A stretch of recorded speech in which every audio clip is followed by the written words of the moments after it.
Okay, hello everyone. So the title of our project is Product Costing of a Manufacturing Company. Next slide. I'm Rahul Shrestha. I'm leading this group for the presentation and for the project as well. So the other members include Binesh Pathak, Hello everyone. Rajan Raunia, Hello everyone. and Raju Maharjan. Hello everyone. Next slide. Okay, we're going to start our presentation through a little introduction on what our project is about. So our project is about a startup bread manufacturing company, and we're going to produce two different kind of products. Those are wholemeal sliced bread and white sliced bread. So even though we're producing just two different kind of products, we are going to produce them in two different sizes. So we are going to produce wholemeal sliced bread in two different sizes. That those are 650 grams of a packet and 450 grams of a packet. Similarly, we are going to do the same thing for white sliced bread as well. So according to the current market conditions, around 10,000 packets of every kind of bread is produced daily. Those are sent to the market. Those are bought by the customers and they are consumed on a daily basis. So for our manufacturing company, Natural Moraes is our supplier, which supplies all of the manufacturing products. I mean, it supplies all of the raw materials that we are going to use for our products. So in this project, we are going to discuss about the various costing factors that are involved in the production of the bread that we are going to produce. Next slide. So let's talk about objectives. So the objective of our project is to find the proper accounting strategies to capture product pricing. So one of the major objectives is to determine the price of the final product. So for that, we are going to use different kind of accounting strategies to finalize it. Similarly, other objectives include preparing charts of account to record the transaction. For this, we are going to record each and every transaction that occurs within the suppliers, consumers, and everyone else. For that, we are going to prepare a chart of accounts through which we'll be recording all of the transactions. Similarly, other objectives are capturing the person hours per production line. That is, we are going to find out how many people are going to work in one production line and how many hours those one person is going to work in each production line. Similarly, we're going to capture the loss per production line. That is, in each production line, some of the loss is going to be incurred. And we are going to capture that and we are going to determine in our statement.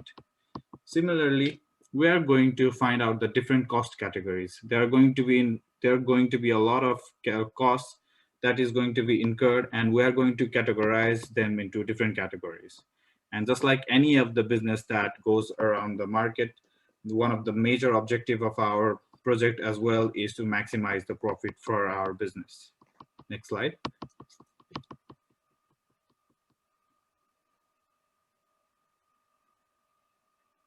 So, okay, so let's make some dough and let's make some money. All right. So to make some dough, we need some raw materials. So for the uh, manufacturing of wholemeal bread and white sliced bread, we need a raw material, and here are the raw materials that we require. So for the wholemeal sliced bread, we need 6 different type of raw materials, and they are wholemeal bread flour. We need salt, we need yeast, we need brown sugar, we need water, and we need white plain flour. Similarly, for the raw material of white sliced bread, we have 5 different components, and they are wheat flour, salt, yeast, water, and olive oil. So for the both bread, we mix all these raw materials all together, make a dough, bake it, and make our bread. The next slide. Okay, so during the production, we come through different transaction, and to record all those transactions, we need a chart of accounts. And here in this chart of account, we have all those transactions that might occur during the course of our business, and the actual chart of account, which include all the accounts, are here at the bottom. So if we go through this link of chart of accounts, we will get our actual chart of accounts in full format. So in the next page, we can see some different other chart of account that might be helpful while recording our transaction. Next slide. So next, we are going to discuss about different cost categories that are incurred in our business. So in this section, I have divided all the costs into two different categories. Those are fixed costs and variable costs. So fixed costs are the business costs that are constant, whatever the amount of goods that are going to be produced. That means if we are going to produce 5,000 packets of bread, 6,000, 7,000, 10,000, whatever the quantity is our output, it doesn't matter. The fixed costs are never going to change. Similarly, the other one is variable cost. It is the type of cost that varies with the level of output. That is, if the level of output increases or decreases, then the variable cost increases or decreases accordingly. For example, like we can take the example of maybe raw materials. So if we are going to produce 5,000 packets of bread and then we are going to increase it to 6,000 packets of bread, then the raw materials that we are going to use for it, it is going to increase. While if we decrease the quantity that we are going to produce, then the amount will decrease as well. So the cost will accordingly decrease with it. Next slide. Okay, so this slide is percent per hours per production line. As we see, there are 5 manufacturing process: mixing and kneading the dough, fermentation, division and gas reproduction, slicing, and packaging.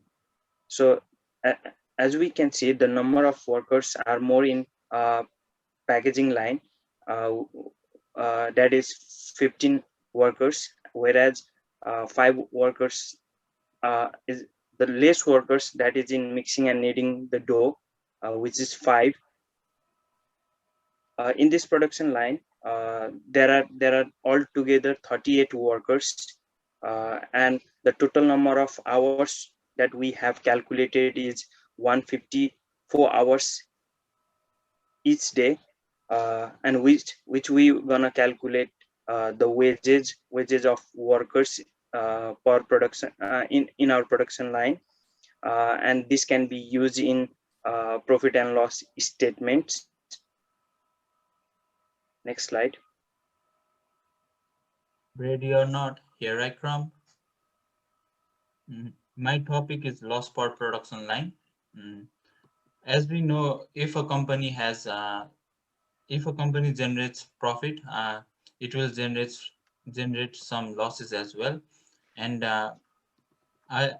we have found some losses per production line in the bread manufacturing company, and the losses are categorized as raw material loss, which includes the losses repair and maintenance, warehouse rent, and another one is production line loss, which includes slicing loss and packaging loss.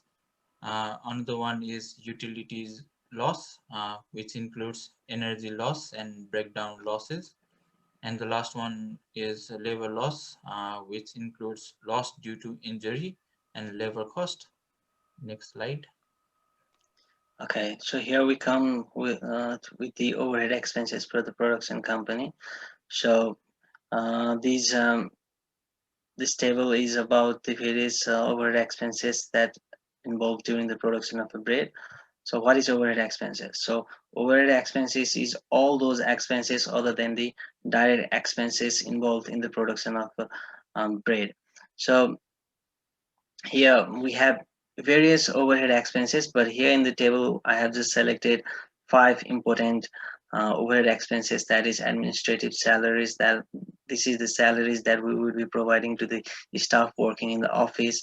We got office rent, we got communication expenses that happens in the office. We have advertisement and marketing of the bread, and we have the transportation involved in the production. So these are the overhead expenses we have calculated, And when we add all these overhead expenses, we come up to a value of $113,300. Next slide.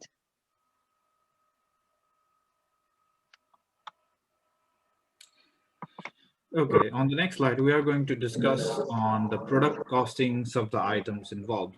This is the costing items that is directly going to affect the price of the final product. That is, like, these are the costs, like changes in this cost will affect the final price that we're going to sell our products on. So it includes raw materials, rent, electricity, other utility expenses. That includes things like water, um, sewage, gas, etc., and direct labor costs, packaging. For example, like let's talk about raw materials. Like one of the major raw materials that we're going to use for the production of our bread would be flour. So if the price of the flour increases in Victoria, then that is directly going to affect the price of our product as well. As in, if the price of the product is let's say like $3 per kg and it increases to $6, then it is directly going to affect the final price of our product as well. So we have to increase our price of the final product accordingly. Similarly, we can talk about packaging as well. If we are going to wrap up our product in like a very casual way in just a normal plastic wrap, just like other products, then it will cost us lesser than others.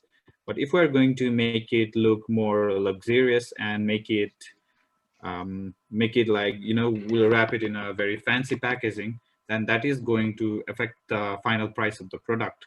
So, uh, so in summary, we can say that these are the costs that are going to directly affect the final price of the product that we're going to sell. Next slide. Okay, so this is the profit and loss statement that we have calculated. Uh, as we know, every company goals is to make profit, and profit and loss statement is very important for the stakeholders and shareholders. So we have calculated the total revenue of near about 1.9 million by subtracting uh, sales return and adding scrap sales from actual sales. Uh, we have calculated the cost of goods sold by using some simple formula.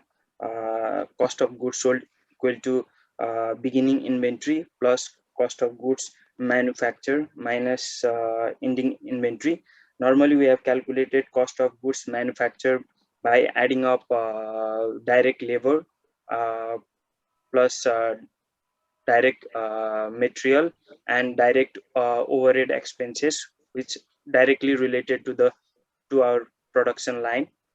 uh, and there are some other expenses, legal expenses, administrative salaries, rent, which are uh, included in profit and loss statements. uh, Next slide. uh, the total expenses we have calculated is near about 1400,000, and the net profit is we got the huge amount of net profit, which shows the good performance of our company. Next slide. Okay, so here we are going to discuss about the issues that we have dealt while dealing in our business. So one of the core issues that we had to deal with was determining the cost of the two breads that we're going to produce. As I earlier mentioned, there are two different type of breads that we're going to produce. Those are wholemeal sliced bread and white sliced bread. These products are not just produced by us. The bread industry is a very vast industry. A lot of other competitors produce the same thing. So determining the final cost of our product was one of the hardest thing for us, because we cannot put the price way too high or way too low. If we put it way too high, then nobody is going to buy our products because it's way too pricey, and the same product is sold by our competitors in a lower price. So one of the issues that we dealt was determining the cost because of the existing competitors. While the other issues that we had to deal with was minimizing the manufacturing cost. As we all know, as we all discussed, that we are a manufacturing company that manufactures different kind of breads. So manufacturing cost is one of the most crucial, main important costs that is incurred in our production. So minimizing the manufacturing cost was one of the issues that we had to deal with. As a manufacturer, we should emphasize on minimizing the manufacturing costs so that we can maximize our profit. As any of the business, one of the core objective is to maximize the profit. And this kind of costs are something we can't really get rid of, because manufacturing, if we get rid of the manufacturing cost, then there's nothing actually to deal with. So it's very hard to minimize it. So we are going to discuss about the solution about that later. Next slide. Okay, so after the issues, here we comes with the challenges. So like here in challenges, what I want to say is we all face challenges most of the time. So at the moment, COVID-19 is a challenge that we all are facing. Similarly, in the business that we are doing, there are few challenges, and the challenges faced by the bread industry these days are the availability of substitute goods. Like people can um, stop buying bread and they can substitute and maybe buy buns, cupcakes, or any other kind of stuff so that they can eat. So there's many substitute food in the market that could replace the bread. So these are the challenges. Another is fluctuating commodity price, which results in reduced profit sometimes, because when the commodity price is fluctuating, let's say if it goes down because of the market condition, then the profit uh, will reduce. Similarly, along with that, uh, the next challenge is price war between the competitors. There are many competitors in the market and they want to give a good competition to their competitors. So for that, they do price war. So they try to set the price lower than their competitors. So that is one of the challenges the bread business is facing. So another challenge is the wastage and the scrap associated with the bread industry, because bread is a perishable good and we can't store bread for the longer period of time. So there are many wastages and scraps in the um, bread business. So these are the challenges uh, we as a bread manufacturer face in our day-to-day business process. Next slide. After talking about the issues and challenges, we would like to recommend some of the solutions which we can implement in the bread manufacturing company. Uh, Meet customer requirements according to the preferences of customers, like producing the gluten-free and non-allergic product. Meeting the customer's requirement is the number one priority of any organization. Uh, we can produce the breads with the gluten-free and non-allergic product, considering the health and dietary of the customers. To achieve a competitive edge, the company should do market research and analysis, be distinct and unique in its approach, and be able to develop, implement, and track business and marketing strategies. To survive in the competitive market, the company should keep tabs on its competitors, do research and analysis of the market, and should create a different and a unique idea, and be able to develop and implement different marketing strategies in the company. And the last one is minimize cost and try to set the price lower than the competitors. Minimizing the Minimizing the cost in comparison to other competitors uh, with the same quality will automatically attract more customers, which will give us the competitive advantage in the market. Next slide. So for this project, would like to provide some recommendation. We are producing only two types of products, two types of bread. Therefore, to penetrate the market in coming days, we need to increase the variation in our product. And the client should know about each type of raw materials. For that, we recommend to use FIFO method for managing the inventories. The next one is the biggest challenge is in bread industry is to control waste or scrap, so the client can maintain social responsibilities by donating some leftover foods, which helps them to manage the waste. uh, Even they can provide discounts and offers during the festive seasons. As we know, this is a startup company, so would like to recommend to use of plant and machinery to their full working capacity, so that the production will increase and the cost can be minimized, which can create an competitive advantage uh, for this business, and can grow in upcoming days. Thank you. Thank you. Thank you. That is the end of our presentation.